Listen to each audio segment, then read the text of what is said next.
Hello guys, this is Shiv Shukla.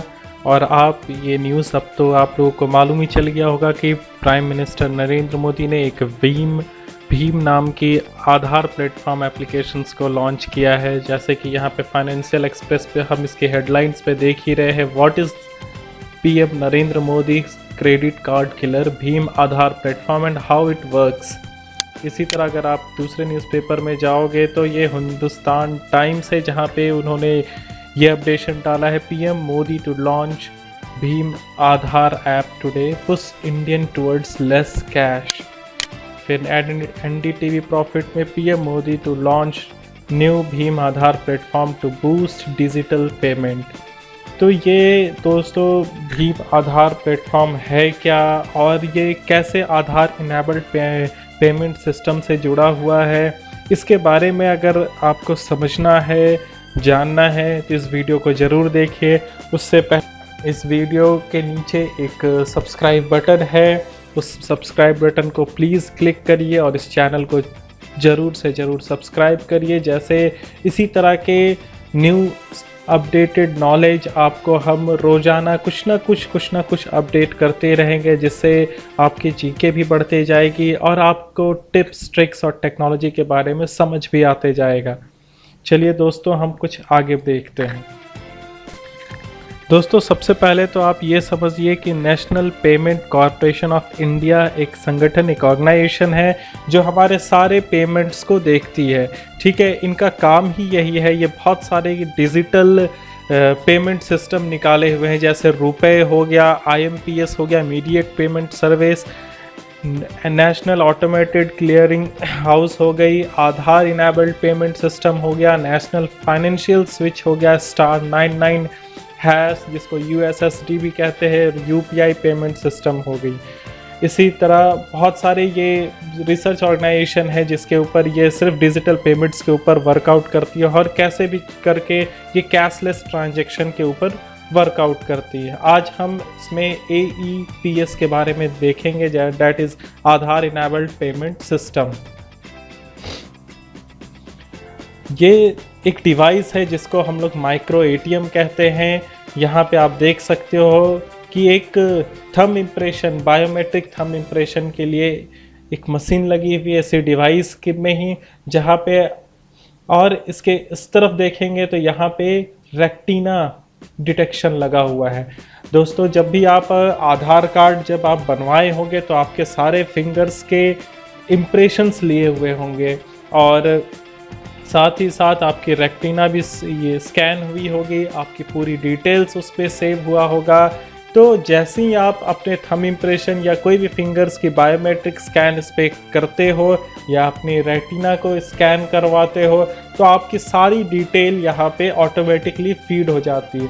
क्योंकि हम ये भी जानते हैं कि आपके सारे बैंक अकाउंट्स डिटेल भी आधार कार्ड से लिंक्ड हो चुकी है, तो आपकी बैंक डिटेल्स भी सारा कुछ इसमें आसानी से डेटाबेस पे अपलोड हो जाता है।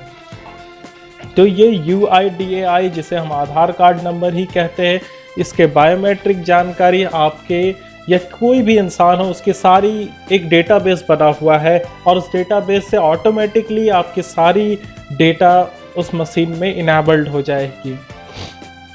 आपको कुछ नहीं करना है, सामने जो भी लोकल ग्राहक है, जो भी बैंक की कियोस्क सेंटर होगी या फिर एक लोकल कियोस्क सेंटर इसके बारे में बना दिया जाएगा, वहाँ पे आपको जाना है और आप वहाँ पे अपना आधार संख्या नंबर दें, लेन देन करें, जो भी बैंक में राशि जमा करना है या फिर कैश ट्रांसफ़र करना है या कुछ अगर अमाउंट जमा करना है तो आप सारा कुछ कर सकते हैं।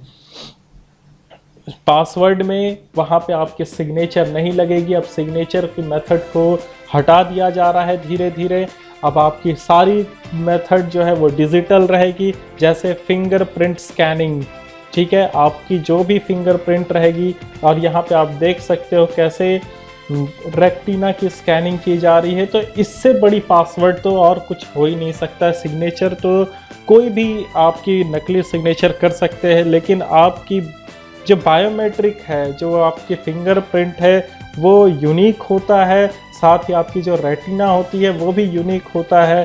तो इससे बड़ा पासवर्ड और नहीं लग सकता है।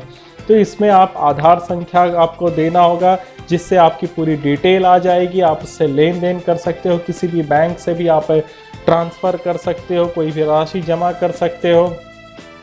और साथ ही साथ आपकी पासवर्ड में आपकी बायोमेट्रिक फिंगरप्रिंट और रेटिना स्कैनिंग रहेगी। ये सारे फंक्शंस हैं जो आप उसके आधार पे, उस माइक्रो एटीएम के आधार से आप कर सकते हो, जैसे बैलेंस पूछताछ, कैश निकालना, कैश जमा करना, मिनी स्टेटमेंट और आधार से आधार पैसा भेजना। मतलब अगर आपको पैसा किसी दूसरे फ्रेंड को ट्रांसफ़र करना है तो आप बस उसके आधार कार्ड ले लीजिए और आधार कार्ड से जो भी जितने भी बैंक अकाउंट्स उस पर लिंक्ड हैं, उसे कोई एक भी बैंक अकाउंट में आप बहुत ही आसानी से पैसे को ट्रांसफ़र कर सकते हैं। उसके लिए आपको आधार KYC को एक्टिवेट करना होगा। फ्रेंड्स, आपको नज़दीकी बैंक कियोस्क पे जाना होगा, वहाँ पे आपको अपनी आधार कार्ड सबमिट करनी होगी और आपकी एक पासवर्ड, चाहे वो बायोमेट्रिक हो चाहे रेटिना हो, उसको इनेबल्ड करवाना होगा। और यही सिस्टम जो है ये भीम ऐप्स में भी लॉन्च होने वाली है। भीम ऐप्स एक मर्चेंट डिवाइस रहेगा, जहाँ पे आप कोई भी छोटे से छोटे सामान भी आप खरीदने जाते हो तो विदाउट कैश आप बहुत ही आसानी से उसकी पेमेंट कर सकते हो। और सेम प्रोसेस है, या आधार इनेबल्ड पेमेंट सिस्टम को ही वहाँ पर भी लिया गया है कि आपको अपनी फिंगरप्रिंट से ही अपनी डेटाबेस को इनेबल्ड करना होगा, जिससे आपकी बैंक की डिटेल आ जाएगी और जिस बैंक अकाउंट से आपको पैसे कटवाना है उसको सेलेक्ट करना है और वहाँ से ऑटोमेटिकली वो पैसे कट जाएंगे। तो AEPS आधार इनेबल्ड पेमेंट सिस्टम बिल्कुल ही सुरक्षित है, यह 100% सिक्योर है। तो आप जितना से जितना इसके ऊपर वर्कआउट कर सकते हो या आप अपनी आधार इनेबल्ड पेमेंट सिस्टम को जल्द से जल्द एक्टिवेट करवा सकते हो तो प्लीज़ करवा लीजिए, क्योंकि अब धीरे धीरे इंडिया टोटली डिजिटल के तरफ बढ़ रही है। तो आपको भी इसके साथ साथ डिजिटाइज्ड होना होगा और अपडेटेड होना होगा। फ्रेंड्स, इसके बारे में अगर आपको और भी डिटेल जानना है तो आप ये वेबसाइट पे जा सकते हैं, डैट इज़ www.npci.org.in। वहाँ पे आप AEPS पे चले जाइए, मतलब Aadhaar enabled payment system overview page पे चले जाइए। वहाँ पे ये डिटेल दिया हुआ है, जहाँ पे ये बताया जा रहा है कि इसकी ऑब्जेक्टिव्स क्या क्या है, सर्विस ऑफर्ड क्या है। तो सर्विस ऑफर्ड में देखिए बैलेंस इंक्वायरी है, कैश विड्रॉल है, कैश डिपॉजिट है, आधार टू आधार फंड ट्रांसफ़र है।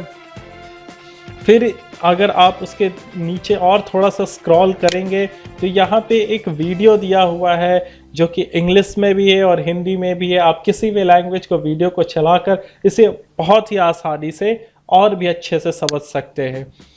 थैंक यू फ्रेंड्स, आप ऐसे ही हमारे व्यूवर्स बने रहिए और प्लीज़ हमारे चैनल को सब्सक्राइब किए रहिए। मैं आपको ऐसे ही जो भी छोटी छोटी टिप्स, ट्रिक्स और टेक्नोलॉजी के बारे में बताता रहूँगा। धन्यवाद, थैंक यू।